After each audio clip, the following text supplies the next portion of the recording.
I knew something was wrong the moment my son whispered, "Don't tell the neighbors you're my mother." He said it quickly, barely moving his lips, like he was afraid someone might hear, as if I were a secret, a blemish on the image he had carefully constructed. I didn't ask him why. I didn't ask anything at all. I just smiled politely at the man in golf shorts who was watering his perfect lawn and waved like I was supposed to, like a visitor, like a stranger. It had been a long flight from Oregon to Connecticut, 2 planes and 1 bumpy taxi ride. I'd brought a small suitcase and a tin of my raspberry scones, the kind Daniel used to devour when he was a boy. I was stiff from the trip, my knees aching with every step. But I didn't complain. I never have. Not when I worked double shifts at the clinic, not when I paid for his college, not when I signed the papers for the house he now led me into like I was some casual acquaintance. "Take your shoes off here," he said. Carla just had the floors polished. I bent slowly, unzipping my walking shoes. The entryway gleamed, expensive tile, an abstract painting I didn't recognize, and no place to put my coat. I held it in my hands. Carla came in from the kitchen with a wine glass in one hand and her phone in the other. "Marianne, welcome," she said, giving me a smile that barely touched her eyes. "We weren't sure which flight you were on." "I texted yesterday," I said. "Right," she nodded, already turning back into the kitchen. "Well, we've got a full house this weekend. Neighborhood social tonight. Hope that's okay."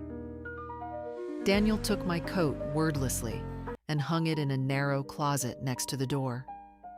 Not the hall closet. That one was full of designer jackets and polished shoes. The kind you buy to match the kind of life you want people to think you have.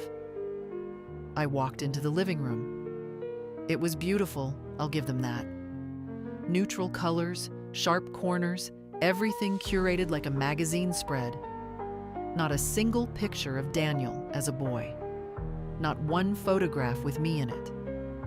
On the fireplace mantel were 4 frames: Carla's parents in Rome, Carla's sister in Manhattan, Carla's kids from her first marriage. Not even the new baby had a photo with Daniel. Only posed shots, nothing warm. "Where should I put this?" I held up the tin of scones. "Oh, just leave it on the counter," Carla said, distracted. "We're doing gluten-free right now, but the kids might want some." The kids, 12 and 9 from Carla's previous marriage, Daniel's stepchildren. They peeked in, muttered hellos, and ran upstairs. They didn't know me, had never spoken to me on the phone. And my own granddaughter, the baby, was asleep in some sleek white bassinet that looked more like a gadget than a crib. "We'll show you to the guest room," Daniel said. "Not your room, not your home. Just a place to sleep." He led me down the hallway, past a door with "private office" stenciled on it in tiny letters, like I was in some kind of professional space. The guest room was clean, sparse, and cold. It had no books, no chair, just a bed and a small suitcase stand, like a hotel. On the nightstand sat a small card. "Welcome guests. Wi-Fi password. Thornhouse 1. Thornhouse. It was a joke. My last name was Cross. "I'll unpack later," I said, sitting slowly on the edge of the bed. My legs needed a break.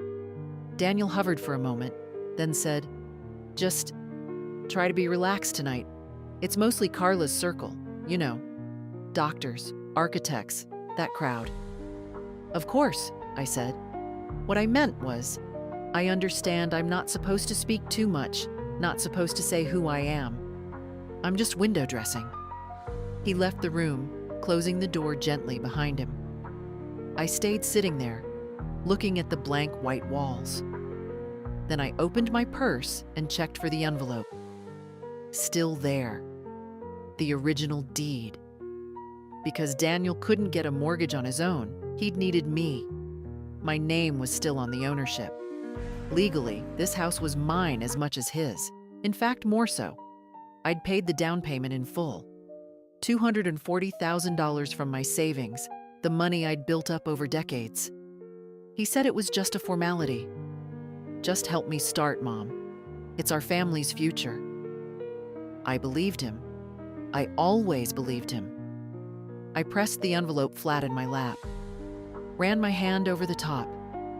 Then I opened the flap and pulled out the document, slowly, like it might burn me, and I took a photo. Then I slid the deed back in and zipped the purse closed. Tomorrow, I would go for a walk. Just to clear my head, I would say. I would take my time. And I would find someone who could help me remember how ownership really works. The next morning, the house was already alive with activity before I made it to the kitchen. Carla was doing something with fruit and yogurt in a tall blender, while Daniel stood by the refrigerator scrolling through his phone. Neither of them looked up when I entered. "Morning," I said, not too loud, not too soft. "Morning," Daniel replied automatically, eyes still on the screen. I walked to the counter and poured myself a cup of coffee from the machine. It was one of those sleek, modern types that looked like it required a license to operate. The coffee was thin and bitter, but I didn't complain. I sat quietly at the breakfast bar and watched. "We're heading out soon," Carla said without turning. "Farmer's market, and then the park with the kids." "That sounds nice," I replied. "Maybe I'll take a walk around the neighborhood, stretch my legs." Daniel finally looked up. "You're sure you're okay with that? It's a pretty upscale area, just don't talk to anyone too long, okay?" I tilted my head slightly. "Why would I?" "No reason," he said quickly. "Just, people here can be particular." I nodded, pretending not to notice the way Carla glanced at him sharply, like maybe he'd said too much.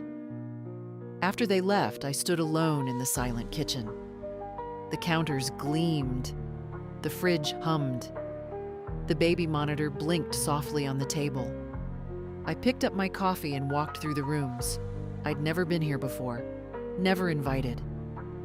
When Daniel bought the house a year ago, I was recovering from a fall and couldn't travel.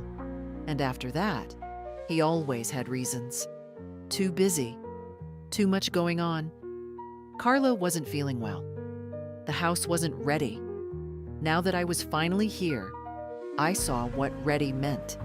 It meant perfect, pristine, controlled. It meant there was no room for me. In the hallway, I stopped in front of a series of black and white photos. Architectural shots, dramatic angles of bridges, skyline views, but no family photos, not even of the baby. I opened the door to the laundry room. Inside, stacked appliances buzzed quietly. Next to them stood a tall cabinet. I tried the handle, unlocked.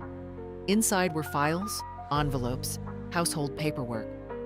I spotted a familiar beige folder, one I recognized from the day Daniel had begged me to co-sign. I pulled it out. There, right on top, was the closing summary. Mortgage documents, the legal ownership statement. My name printed in full, Mary Ann Cross. Below that, his name in smaller font. The second party. I slid the folder back into place. I wasn't looking for confirmation. I already had it. But something in me wanted to see it again, to remind myself that I wasn't imagining this. I wasn't being petty or dramatic. I had every right to be in this house, more than Carla, more than anyone. Later that afternoon, Carla returned with a canvas bag full of heirloom tomatoes and artisanal bread. "We're having bruschetta for dinner," she announced, like it was an invitation to a gala. "Hope you don't mind." "Sounds lovely," I said. "Do you need help?" She paused, like the question confused her. "Oh, no, it's all under control." I watched her slice tomatoes with surgical precision, every move deliberate. Everything in this house had an invisible label on it: curated, measured, approved. After dinner, they invited a couple over from across the street, James and Lydia Duval. He worked in finance. She was on some community board. They brought a bottle of white wine and complimented the marble countertops and the fireplace. "And this is Mary Ann," Carla said with a quick smile. "Daniel's family friend." Family friend. I felt it like a needle under the ribs. Quick, sharp, casual, but I didn't flinch. I smiled and offered Lydia a glass of wine. Let the word hang in the air. Let it settle into their impression of me like wallpaper glue. "So nice to meet you," Lydia said. "You're staying for long?" "Just a few days," I replied.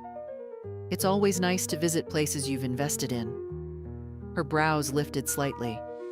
"Oh, are you in real estate?" "You could say that," I said. "I helped acquire this property." Daniel coughed. Carla's hand stilled on the tomato bowl. Lydia laughed politely, clearly unsure if I was joking. Later that night, I sat on the edge of the guest bed, the deed photo open on my phone. I stared at my name. Not because I didn't remember it, but because I wanted to hold on to it like armor. I remembered when Daniel called, desperate and eager. "This is the one, Mom. This house. It's perfect. We just need a little help for the down payment, and the bank wants someone with better equity. It's only on paper, just until I refinance."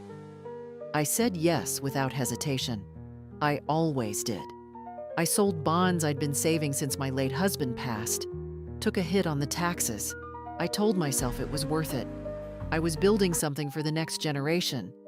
But now, sitting in this pristine guest room, listening to my own son laugh downstairs with people who thought I was just a friend, I realized I hadn't built anything.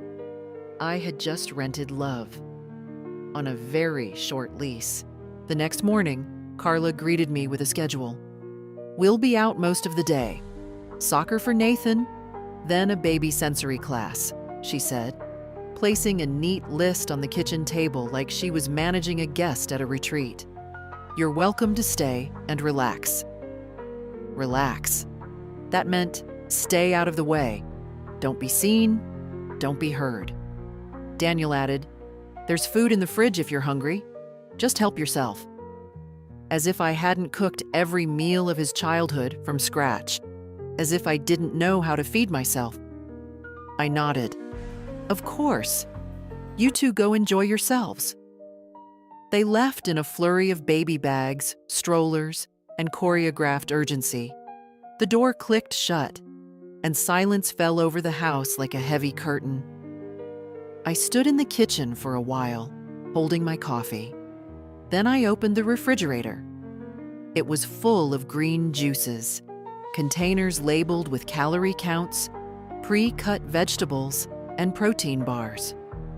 Nothing that resembled food to me. Nothing warm. Nothing familiar. I closed the fridge and walked back into the living room. I tried to feel like I belonged here.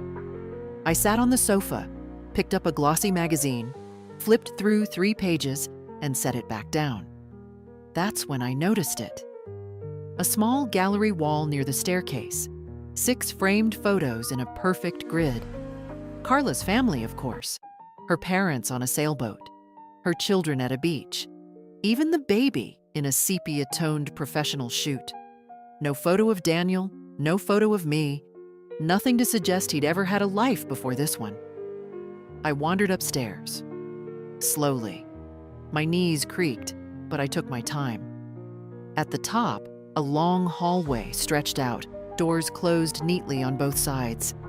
I knew which room was the baby's. I could hear the soft musical hum of a white noise machine. Another door was open slightly. Daniel's office. I paused. The door creaked as I pushed it wider. A clean desk, 2 monitors, a framed diploma from Wharton, and on the shelf, awards for insurance sales. Not a single personal photograph. But in the corner, tucked into the bookshelf, was something familiar. A small wooden box, the one I'd given him after his father died. I walked over and opened it. Inside was a tiny photo of Daniel as a child, grinning with a missing tooth, and beneath it, a folded note. I recognized my handwriting. Never forget who you are, and never forget who stood with you when no one else did. Mom. He had kept it. Tears stung, sudden and sharp. I closed the box gently and placed it back. I walked downstairs and out into the backyard. The grass was clipped too short, the patio furniture too white. A sandbox sat untouched in a far corner, still wrapped in its shipping plastic. They were building a life that didn't include the mess of children, the softness of memory, the reality of family. Just then, the sliding door opened behind me. Daniel stepped out. "Oh, you're out here." "Beautiful yard," I said. He looked around like he hadn't noticed it before. "Yeah, I guess it's nice." We stood in silence for a moment. Then I said it. "I saw the pictures, inside." He rubbed the back of his neck. "Carla has a certain style. I noticed. It's efficient." "Mom?" He hesitated. "It's not that we don't appreciate everything you've done. You've been generous, always. But this house is... We've worked hard for this. It's part of a certain life. You understand, right?" I turned slowly to look at him. "You mean the kind of life where people don't have mothers who wear old cardigans and bake scones?" "That's not fair." "No," I agreed. "It's not." He looked away, out over the empty sandbox. "Carla's parents are coming next week. We're throwing a small brunch. It's more her family's style." I waited. "I just think, maybe it's best if you don't mention the deed." I hadn't planned to. He turned back to me. "Really?" "Of course. I wouldn't want to ruin the illusion." There was a pause, a long, empty one. Then he said it, the sentence that landed like a stone at the bottom of a dry well. "You know how people judge. You wouldn't want anyone thinking I didn't earn this house." And that was it. The truth finally, with no ribbon. I looked at my son, grown, polished, polite, and entirely unaware of the weight of his words. "I never wanted credit, Daniel," I said quietly. "I wanted connection." He shifted uncomfortably. "It's just complicated." "No," I said. "It's very simple." I went back inside, leaving him there on the patio, standing in the perfect yard he didn't want to share with the imperfect woman who raised him. That night, I didn't sleep. Not really. I lay on the guest bed, hands folded over my stomach, and stared at the ceiling. I could hear the distant hum of a dishwasher, the occasional creak of pipes, and the rustle of wind against expensive glass. I thought of my own mother, who never had money to give me, but gave me everything else. Her voice, her strength, her stubborn insistence that people deserve to be seen, not hidden. And in that quiet house, I decided I wouldn't be hidden anymore. They dressed me up like I was a problem to be solved. Carla came into the guest room just after 5, holding a pale cardigan and a string of faux pearls. "I thought you might want to wear something lighter," she said, like it was a suggestion, but it wasn't. I looked at the soft beige sweater, the kind that disappeared into the background. "I brought my navy dress," I said. Carla smiled tightly. "It's just that tonight's crowd is a little formal. You'll feel more comfortable in this." I took it without argument. Let her think she was winning something. Downstairs, the dining room table had been extended. Glasses sparkled, napkins folded like swans. Music played softly from invisible speakers. The whole house smelled like rosemary and citrus. Not a single dish was homemade. It was all catered, labeled, precise. Daniel emerged from the office in a button-down shirt the color of dust and kissed Carla on the cheek. "Everything looks perfect," he murmured. She beamed. Then she turned to me. "So, just one little thing. When people ask, just say you're an old family friend visiting from Oregon. Not that we're ashamed, of course," she added quickly. "It's just simpler that way." I stared at her. "Simpler?" "You know," Daniel chimed in, "Carla's family has a certain dynamic with appearances. This neighborhood is full of very curated social circles. People make assumptions." "And what would they assume exactly?" I asked. "That your mother flew across the country to crash your party?" He gave a short laugh. "Don't be like that, Mom." I wasn't being like anything. I was just seeing it all clearly now. The doorbell rang. Carla jumped slightly, then smoothed her hair. "Okay, showtime." One by one, the neighbors trickled in. Men in pastel sweaters, women in tasteful heels, all of them with the same glossy smile. They brought artisanal candles, wine from local vineyards, compliments about the countertops. "And who's this lovely lady?" one of the women asked, gesturing toward me. Carla stepped in quickly. "This is Mary Ann. She's a longtime family friend. She knew Daniel back when he was little." "Oh, how sweet," the woman said. "You're practically an aunt." "Aunt Mary," Carla said with a little laugh. "Exactly." I nodded, smiled, took a sip of wine I didn't like, and listened to them talk about gym memberships, school districts, and boat clubs. Daniel moved among the guests like a trained host, laughing just enough, listening just enough, bragging only when invited. Carla watched him like a coach from the sidelines. The whole thing felt like a stage play, and I was just a prop. At one point, I excused myself to use the bathroom and stopped by the kitchen to refill my glass. Daniel followed me in. "You're doing great," he said quietly. "Thanks for playing along." "Is that what I'm doing?" I asked. "Playing?" He ran a hand through his hair. "Look, I know it's weird, but you know how important this is to Carla. She grew up around money. Reputation means something in her world." "And what about your world, Daniel?" He hesitated. "This is my world now." I nodded slowly. "Understood." When I returned to the dining room, they were talking about house values, how much their properties had appreciated. Someone mentioned the market rate of the homes on the east side. "Oh, but this house?" Carla said brightly. "We got it at just the right moment, before the area spiked. It was a smart move." "Good timing," one of the guests agreed. I sat down quietly and listened. Daniel said nothing about who made the purchase possible, who paid the down payment, who co-signed the mortgage. It didn't fit the narrative. I wasn't part of the story they were telling about themselves. Later, when dessert was served, tiny lemon tarts in fragile glass cups, I caught Daniel's eye across the table. For a second, he looked like a boy again, nervous, uncertain, waiting to see if I'd embarrass him.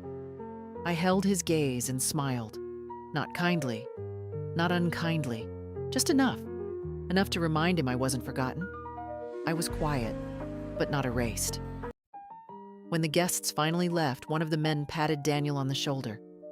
"Lovely evening, and what a charming aunt you have." "So gracious." "Thanks," Daniel said. "She is." I went upstairs before he could say more, slipped out of the cardigan, took off the pearls. Back in my nightgown, I opened my phone again, looked at the photo of the deed, my name, his name, the value. I stared at it for a long time, then clicked on share and sent it to my lawyer's private email. Not with a message, not yet. Just insurance. Just in case this little play of theirs ever needed a rewrite. The house was dark, but not quiet. Somewhere in the walls, the plumbing sighed. The refrigerator clicked in its sleep. A motion sensor light blinked faintly in the hallway. I lay on the guest bed with my hands folded over the blanket, staring at the ceiling, where a shadow of the ceiling fan passed back and forth like a slow pendulum. I couldn't sleep. Not because I wasn't tired. I was. My feet ached from standing too long in shoes meant for show, not comfort. My back ached from sitting too straight for too many hours. My jaw ached from all the smiling. No, it wasn't pain that kept me awake. It was the quiet realization that something inside me had shifted. I remembered a time, not so long ago, though it feels like another life, when Daniel was small enough to sleep curled against me on the couch. He used to run to the door when I came home from work, arms outstretched, face lit up. There were no swans folded from napkins back then. No reputation to protect. Only the two of us in a small apartment with secondhand furniture and mismatched plates, eating dinner on the floor because we didn't have a table yet. And he was proud of me then. He used to tell people, cashiers, neighbors, the school secretary, "That's my mom. She's a nurse. She helps people." Now I was a family friend, an aunt, a liability. I turned to my side, trying not to make the bed creak. Outside the window, a wind had picked up. The neat rows of hedges swayed slightly under the moonlight. Somewhere down the block, a motion-triggered floodlight came on. In that pale glow, I saw something I hadn't noticed earlier, a small plaque by the edge of the lawn. I sat up, peering through the slats of the blinds. The Thorne residence, engraved in brushed metal, anchored into the ground with pride. It wasn't even his full last name, just Thorne, shorter, crisper, easier to say in introductions. Daniel Cross had been shortened, polished, and sanded down until he fit better into cocktail conversations. It was almost funny. Almost. I reached for the drawer of the nightstand. Inside was a hotel-style notepad and pen. I pulled it out and wrote, in small, steady letters, "It's not bitterness, it's math." Then I drew a line down the middle of the page. On one side, money sent. Years worked, hours given, meals made, papers signed. On the other, phone calls received, invitations offered, thanks spoken. The left side was full. The right side had nothing but air. I folded the page, tucked it into my wallet behind my driver's license, and turned off the lamp. But I still couldn't sleep. I thought about the conversation we hadn't had. The one where Daniel might have looked me in the eye and said, "I'm sorry. I forgot where I came from. I forgot who stood with me." But that conversation wouldn't happen. Not because he was cruel. No, he wasn't. Daniel had simply grown comfortable. Comfortable with the benefits of my presence and the invisibility of my identity. Comfortable accepting my sacrifices without ever questioning what they cost me. Comfortable not having to thank me, not having to remember. And I'd allowed it. For years, I let myself believe that love, even lopsided love, was enough. But I was tired now.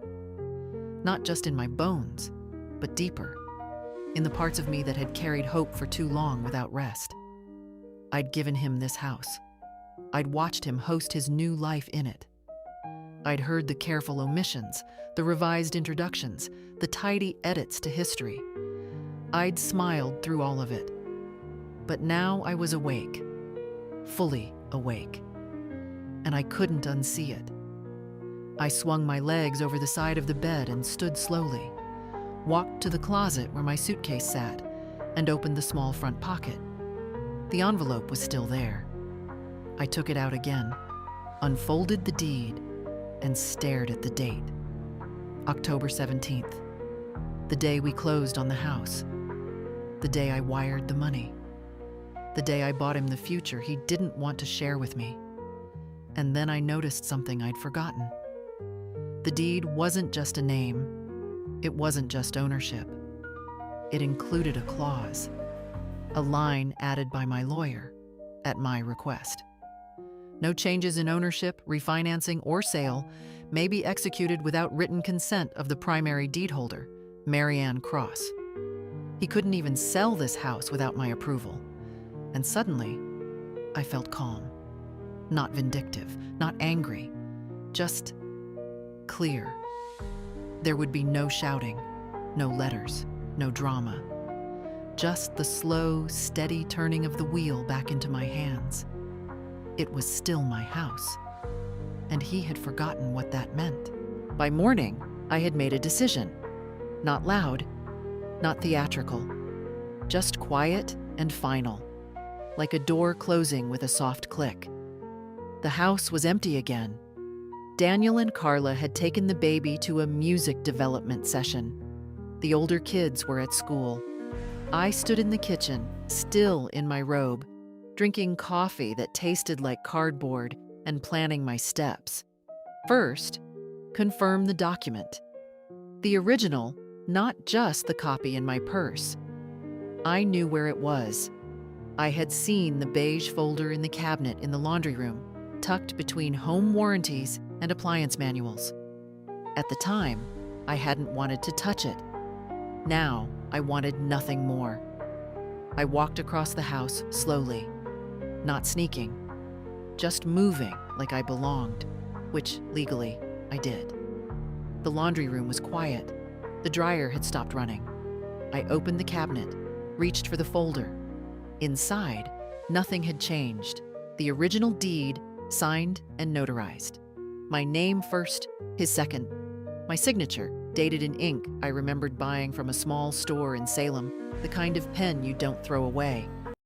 I placed the folder on the counter and opened my phone. No hesitation, no rehearsal, just one photo. Clear, centered, complete. Then before I could second guess myself, I emailed it to the same address I'd used the night before, my lawyer's private inbox. Subject? Reference. I didn't add a message. Didn't need one. I closed the folder and placed it exactly where I found it. Not because I was hiding anything, but because some steps should be quiet, not sneaky, just deliberate. Next, make space. I walked back to the guest room, packed a small tote bag with my essentials, wallet, keys, phone charger, my reading glasses, and a single change of clothes.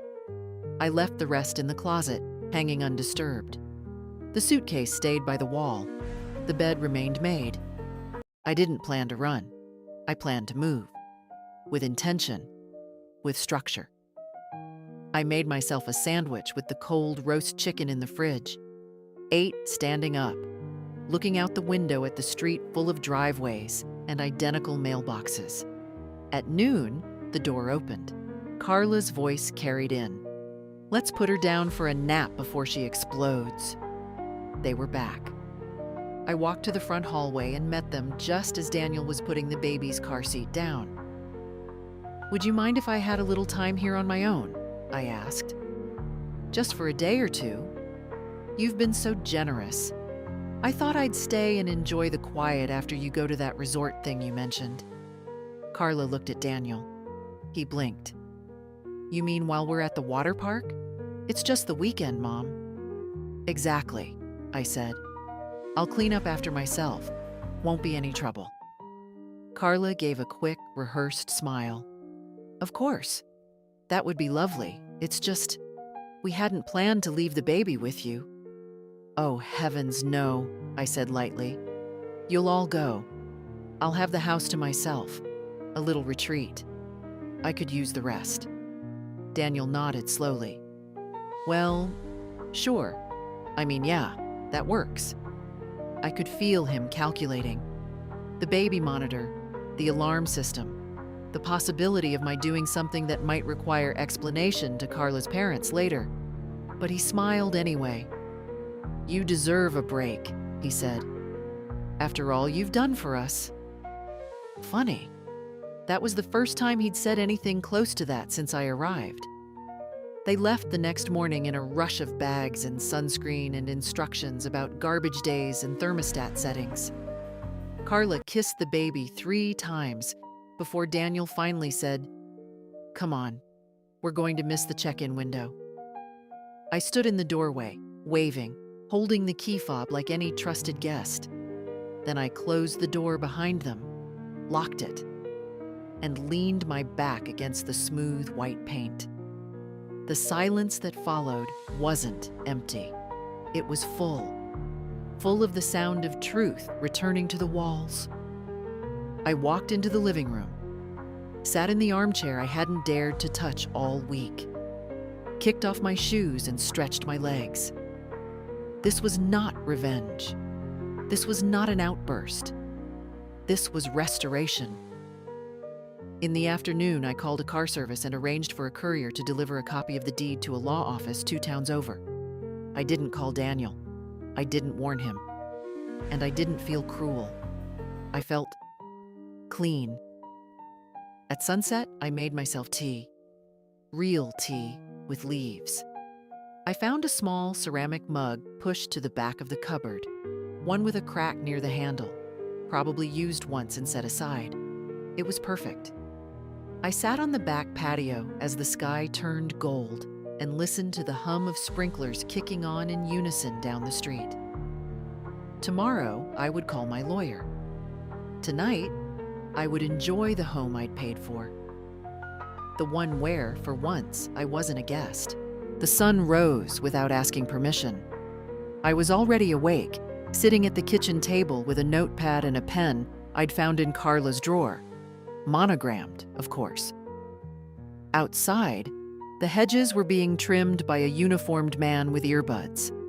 A truck hummed on idle at the curb. Another day of curated peace. I made real coffee, not the capsules they used, but slow-dripped, dark and rich, like I'd always made it when I ran on less sleep and more necessity. At 9:01 a.m., I dialed the number. 3 rings, then the familiar voice of Helen Stafford, attorney at law. "Stafford and Patel?" "Helen," I said calmly. "It's Marianne Cross." She hesitated a beat. "Well, my goodness. It's been what? 3 years since we spoke? Still in Oregon?" "Actually," I said, "I'm in Connecticut, visiting family, temporarily." "And how can I help?" I glanced at the photo on the fridge, the only one with Daniel in it, cropped tightly between Carla and one of the stepkids. He wasn't smiling. "I'd like to initiate a reassessment of property control," I said, "regarding a home I co-own." "Go on." I laid it out simply. That I had funded the house, that I held majority equity, that Daniel's name was listed only for mortgage eligibility, and that I retained controlling interest. "You never transferred ownership?" she asked. "No." "And you have a copy of the deed?" "I sent it to your inbox last night," I replied. Subject line, reference. She paused. "Well, that simplifies things." She gave a little exhale, the kind lawyers do when they're trying not to sound impressed or judgmental. "What do you want, Marianne? Just tell me plainly." "I want the house legally reassigned under my sole name. I want full authority, unambiguous, final. I don't intend to sell it, but I do intend to make some changes." "Do you anticipate resistance?" I sipped my coffee. He doesn't know yet, but yes. Helen didn't ask why. She didn't need to. She'd met Daniel once, in a conference room years ago during a matter involving his failed app idea and a loan he forgot he'd taken. She had sized him up in 10 minutes. "All right," she said. "You're still the majority deed holder and we have leverage. I'll prepare a transfer declaration. Once you sign, we can initiate formal reassignment. If he challenges, it's a civil matter, but we'll win. You want it quiet?" "As quiet as dignity allows." "Understood. I'll email a draft this afternoon." We hung up. I sat in silence for a long while, staring at the open space of the living room. The expensive furniture, the curated color palette, the faint scent of lemon cleanser. None of it mattered. Not anymore. At noon, I opened Daniel's desk drawer. I wasn't snooping. I was securing what I'd earned. Inside, beneath a stack of architectural magazines, I found the spare set of keys. Garage, office, the fireproof box under the stairs. I used the garage key first, walked through, examining the details. Boxes labeled Christmas, baby gear, old tech. One bin said, Mom, Misk. It was dusty. I opened it. Inside were a few framed photos of Daniel and me. One of us from his high school graduation, another from the small beach trip we'd taken when he was 9, the one he always said was the best day. A recipe card in my handwriting, a birthday card I'd sent 2 years ago, unopened. I closed the lid and left it on the workbench. Then I went to the fireproof box. Documents, insurance, medical files. A folder labeled Estate Carla. Her trust, her legacy plan. Not a mention of me. Back in the kitchen, I poured myself another coffee. I looked out at the backyard and thought about how many versions of myself had lived in Daniel's mind. There was the version who cooked and worked and bent herself into shapes that fit his needs. The version who signed checks. The version who stayed quiet. Now he would meet the one who remembered what she owned. That evening, Helen's draft arrived. Clean, precise.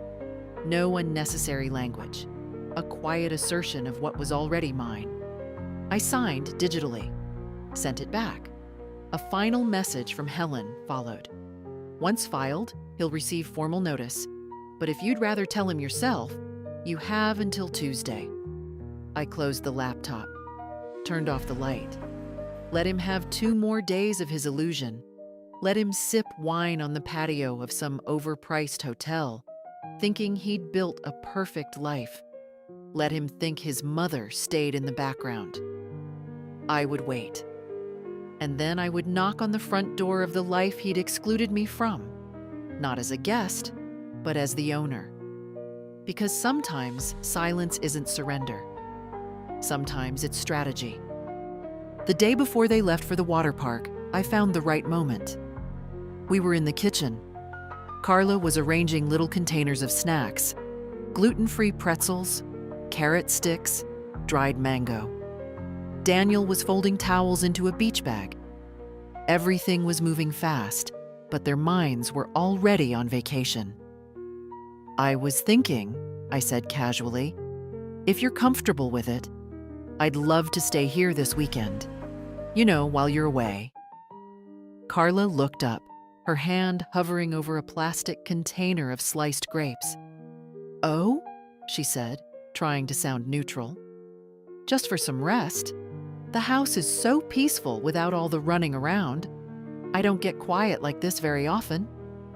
Daniel glanced at Carla. She didn't speak. You mean stay in the house while we're gone? He asked. Yes, I said, folding my hands neatly on the counter. You're kind to let me stay this long. I wouldn't mind a bit of solitude before heading home. Carla cleared her throat. It's just, the alarm system, I won't touch it. I'll leave the back door lights on, water the plants if needed, and keep everything locked. No trouble at all. Daniel ran a hand through his hair. It's just, you know how it is, Mom. It's not personal.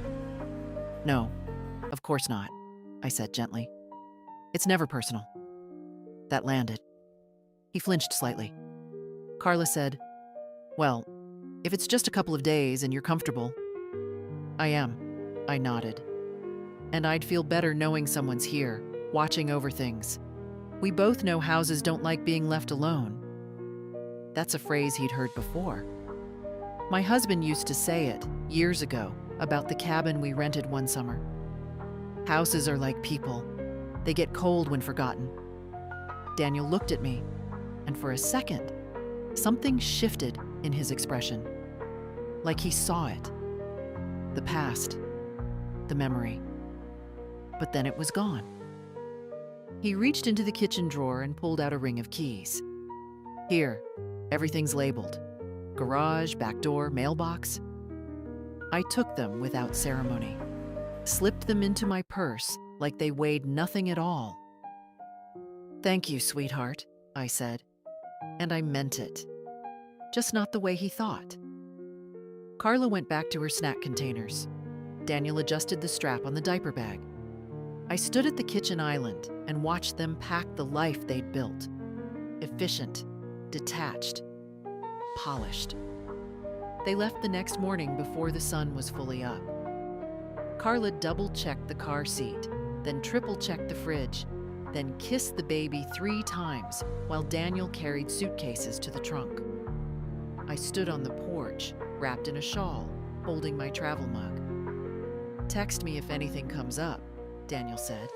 "Of course. And don't let the alarm beep too long when you unlock the door. It gets fussy." "I'll manage." Carla offered a tight smile. "Thanks again for staying. It's a relief, really."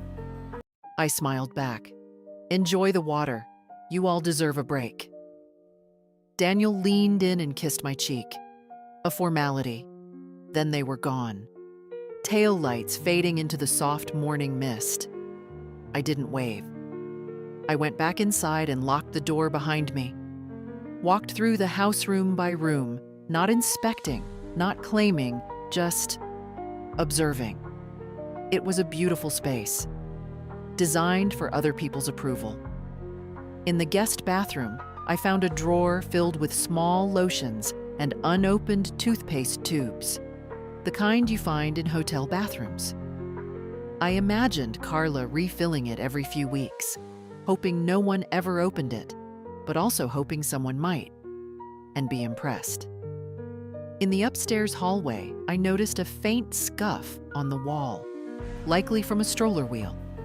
Carla would notice it next week and schedule a painter. The idea of her fussing over it made me smile. Downstairs, I opened the garage and retrieved the box labeled Mom Misk. I carried it into the kitchen and set it on the table. Opened it. Framed photos. A birthday card. A recipe card. Things they didn't throw out. That would have looked cruel, but couldn't bear to see either. I lined them up on the table, one by one. The photo of Daniel at 15, awkward and lanky, with his arm around me at the community center's award night. The one of us at the coast, a year after my husband died. Wind in our faces. A sandwich half-eaten in my hand. The recipe card for apple cake in my careful handwriting.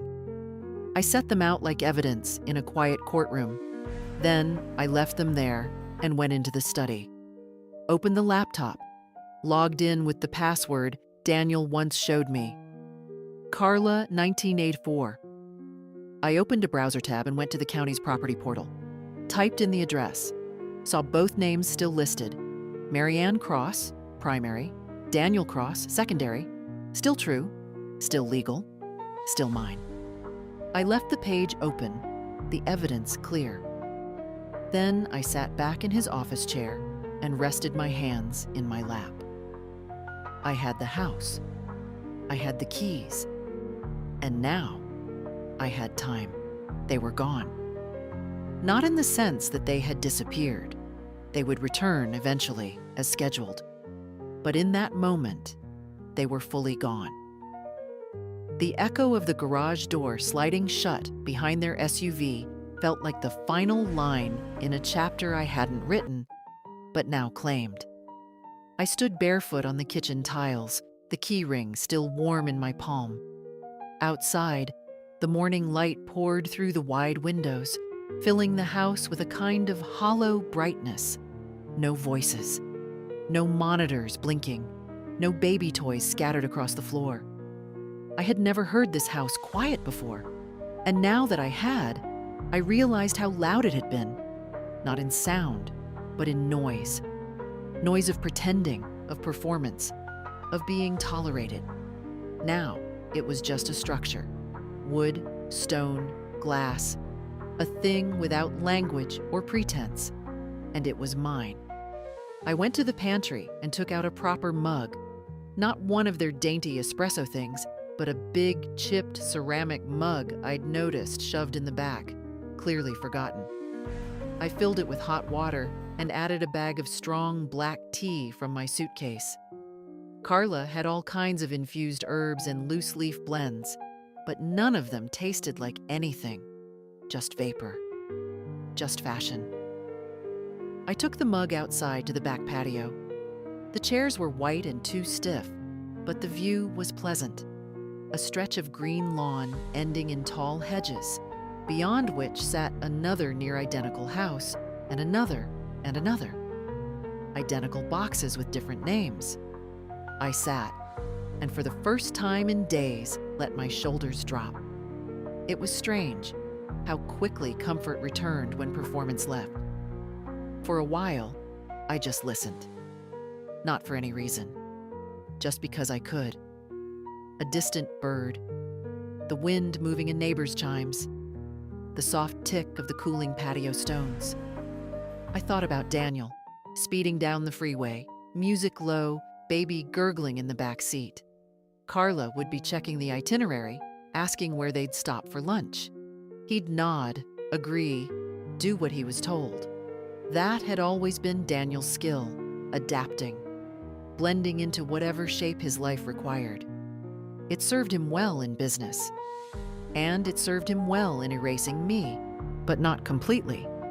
He hadn't asked me to sign away my part of the deed, hadn't thought to check if I'd done so.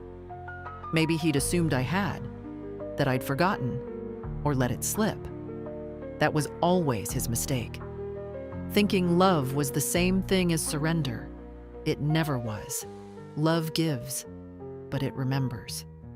That evening, I cooked. Not a performance meal, not quinoa salad or hand-cut crudités, but real food.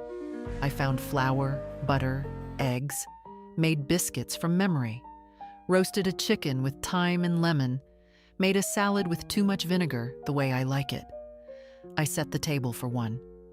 Used the good dishes, the ones Carla said were only for company. I suppose I counted for once.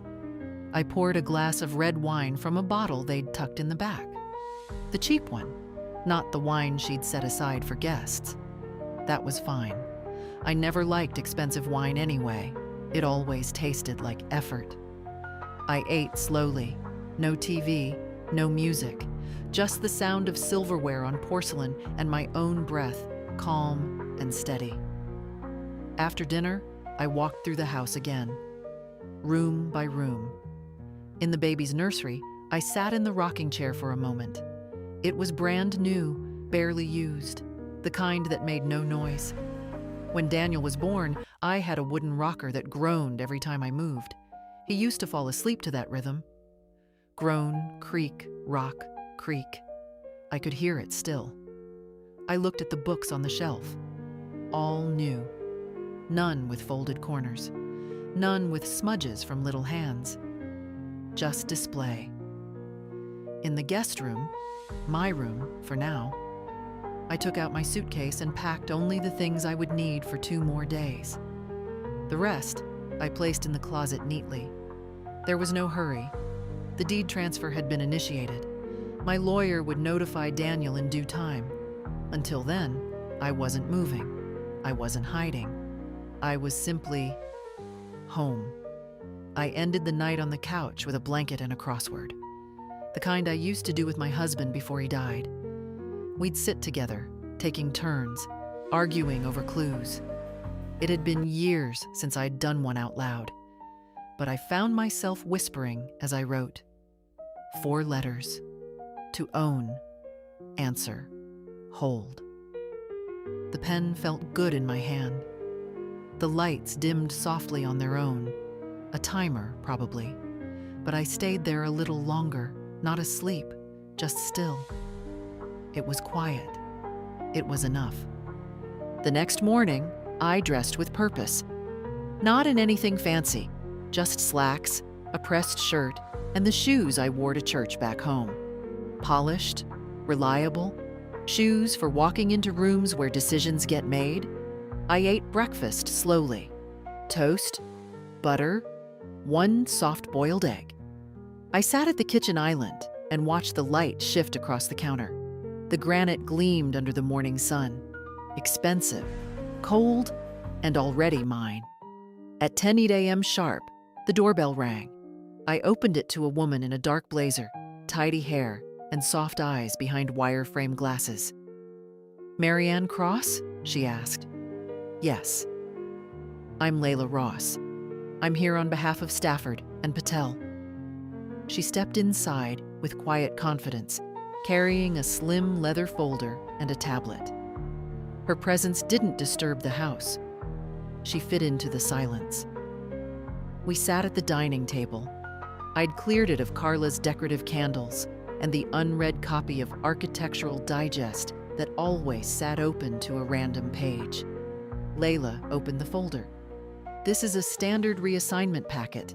We've pre-filled based on the deed and equity documents Ms. Stafford provided. You're listed as primary grantor and funding party. All we need now is the signature to initiate the filing." I nodded. She slid the tablet toward me. "Electronic is fastest. We'll handle delivery of the physical originals." I signed. Each page blinked softly as my name appeared. She watched without commentary, just quiet assurance. When I finished, she tapped a few buttons. "Done," she said. "As of today, legal title reassignment is in progress. You'll receive confirmation by Friday. A physical copy will be mailed to your address of choice." "I'll give you that before you go," I said. "I'm not staying here." She nodded. "Of course." She paused, then added, "For what it's worth, you're not the first mother I've met in this situation." I raised an eyebrow. "We handle a surprising number of quiet reversals," she said. "Mothers, aunts, grandparents, people who give everything and are later asked to disappear." I didn't respond. Didn't need to. Before she left, she handed me a small envelope. "This is a summary packet. If you choose to speak directly with Mr. Cross, you'll have the updated ownership statement." I walked her to the door. She gave me a polite smile and stepped into the sunlight, vanishing like a ripple on calm water. Back inside, I sat at the table for a long time. The envelope still in my hand. The house was utterly still. No music, no calls, no movement. And then, like instinct, I rose and walked to the study. Opened Daniel's drawer, took out a pen, and wrote a note. "Daniel, you asked me not to tell the neighbors I was your mother. So I didn't. You asked me not to talk about the house. So I didn't. You didn't ask me to sign it away. So I didn't. You asked me to help you build a life. So I did. I won't take more than what's already mine. I won't ask for thanks. But I won't disappear. Love, Mom." I folded the note and placed it on his desk, under the framed certificate from Wharton. Then I placed the summary packet on top, angled neatly. The house didn't feel different. Not louder, not warmer, but I did. That afternoon, I opened the doors. All of them. The front, the back, the garage. Let air move through. I sat outside and watched the wind sweep the hedges, listened to the creak of the wooden gate, the low hum of life returning. The neighbors wouldn't notice anything had changed, but everything had. Tomorrow, I'd start packing my things, not to flee, just to move forward. But tonight, I would sleep in the master bedroom. I had the keys. I had the name. I had earned it. The filing was processed at 9:43 a.m. on a Wednesday. I received the notification in my inbox. Plain, clinical, efficient. A scanned copy of the reassigned title deed, my name listed singularly under legal owner. No fanfare, no calls, just one sentence from Helen in the body of the email. It's done. I sat at the kitchen table with the screen open before me, letting the words settle. Not in triumph, not in anger, just in balance. Outside, a gardener trimmed hedges with a small electric blade, methodical and precise. Inside, the silence was complete. I boiled water, made tea, took the mug out to the patio and sat in the same chair I'd occupied every morning that week. The house stood behind me like a shell I'd cracked open and stepped inside. Later, I went back inside and opened the envelope Layla had left, the physical copy of the same document. Heavy paper, embossed seal, the kind of document that made things real to other people. I placed it in a folder, slipped it into my suitcase, and then I cleaned. Not the way Carla did, not dusting already polished surfaces or realigning throw pillows by color, but cleaning with purpose. I washed the guest sheets, wiped down the kitchen counters, folded the laundry they'd left tumbling in the dryer. I did it not because they would return, but because I was leaving. Yes, I was leaving. Not because I was afraid, far from it, but because I'd done what needed to be done. I had turned the page. I didn't need to live in this house to prove it was mine. I just needed to know it. At noon, I sat in the study. I reread the note I'd left Daniel, still neatly tucked under his framed degree, still exactly as I'd written it. No edits, no flourishes. There was nothing else to say. At 2 o'clock, I called a car service, reserved a ride for the next morning, early, before they would return, before explanations became theater. The house remained still, unaware, unchanged. And yet, I felt it. The shift, the quiet restoration of weight back to the right hands. That evening, I made one last meal. A simple stew, beef, carrots, potatoes, onions, the way Daniel liked it when he was a child. I ate it at the table alone. No music, no distractions, just memory and hunger and peace. Afterward, I packed my bag, took only what I came with, left the note, left the folder with the deed, left the photo of us at the beach, the one they'd stored in the garage bin, now framed and placed gently on the hallway console where everyone would see it. At midnight, I stood at the front door with the lights off, looked through the glass at the quiet street. The Thorne residence, the little plaque still read. I didn't need to change it. Let the neighbors keep their illusions. Let Daniel keep his.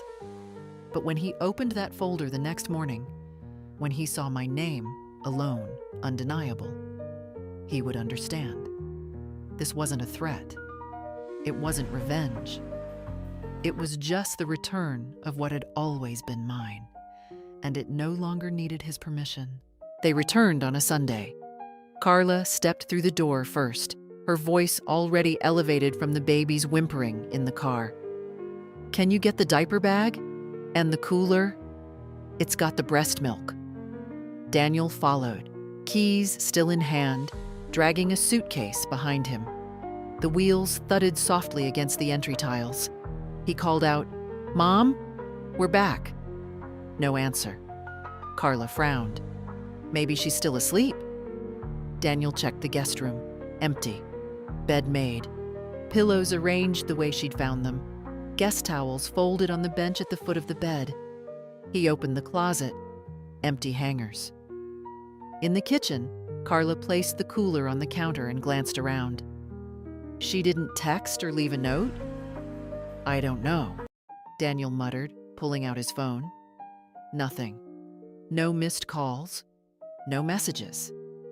He turned toward the hallway and noticed the change first. Subtle, but unmistakable. The framed photo on the console. Him and his mother at the beach. The wind lifting his hair, her hand resting gently on his back. He froze. "Carla," he said, "come here." She appeared behind him. "What?" He pointed to the photo. "That wasn't there before." She studied it. "Did she put that out?" He didn't answer. He walked down the hallway, heart thudding now. Something was off. Not wrong, just arranged. In the office, he found it.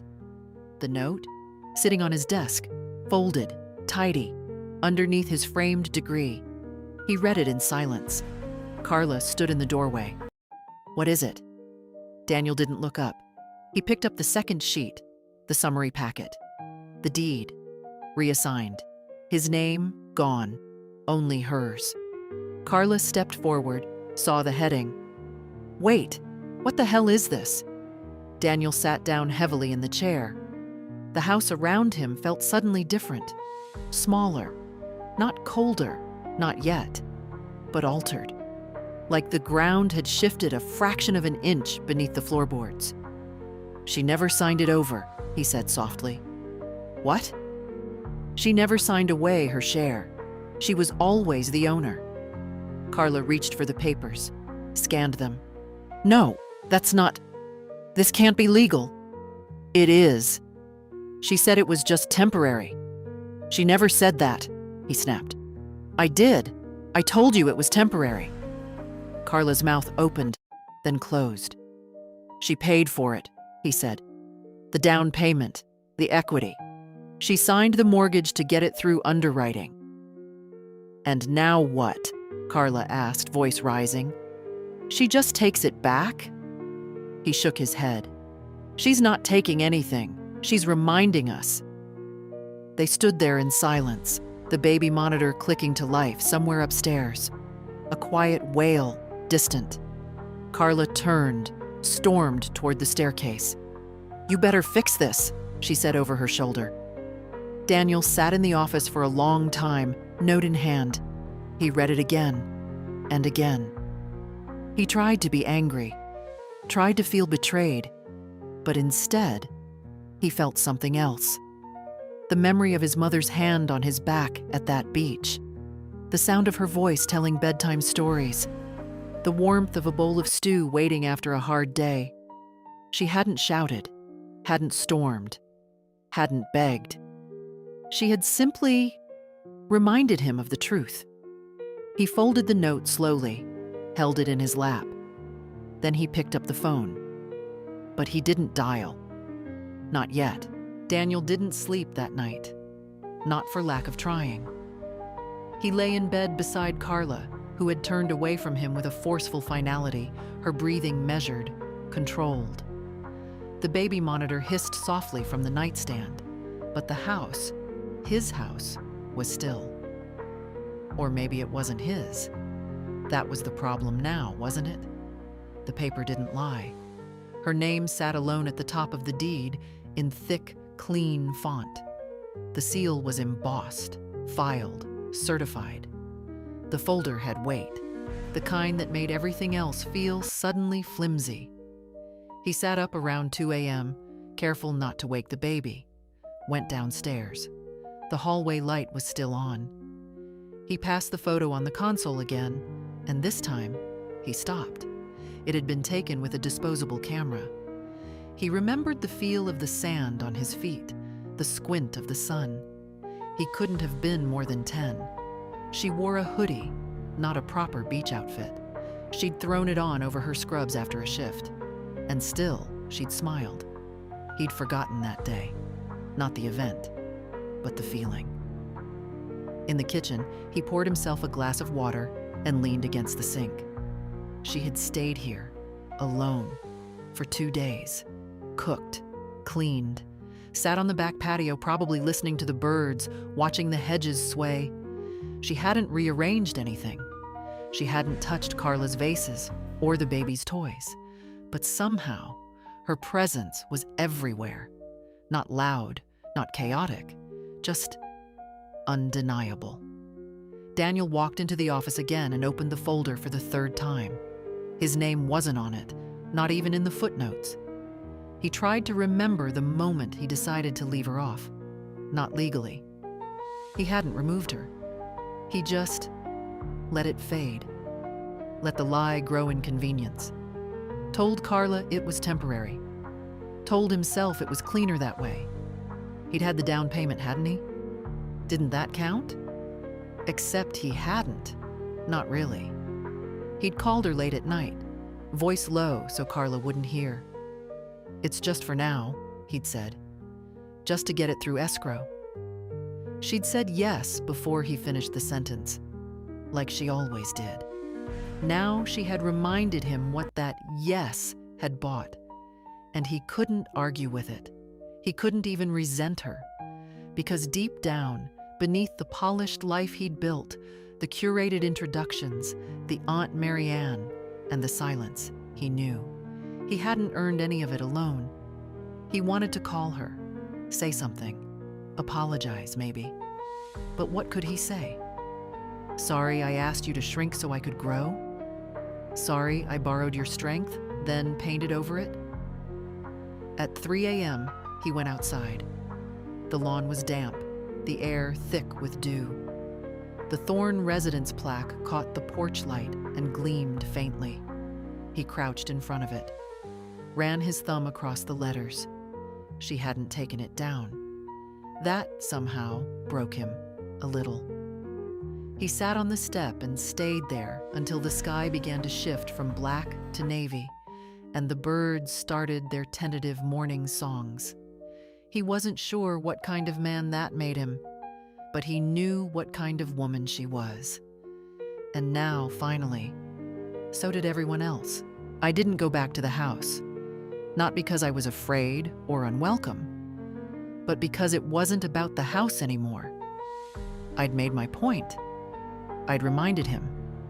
And now I had something else to do. Something final.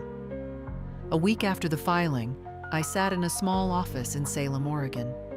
The same place where I'd signed the original wire transfer 2 years ago. The same notary. The same pen. But this time, I wasn't signing for anyone else. "Name of the beneficiary?" the notary asked gently. I smiled. "Her name is Emily. She's 6. He paused. "A granddaughter?" I nodded.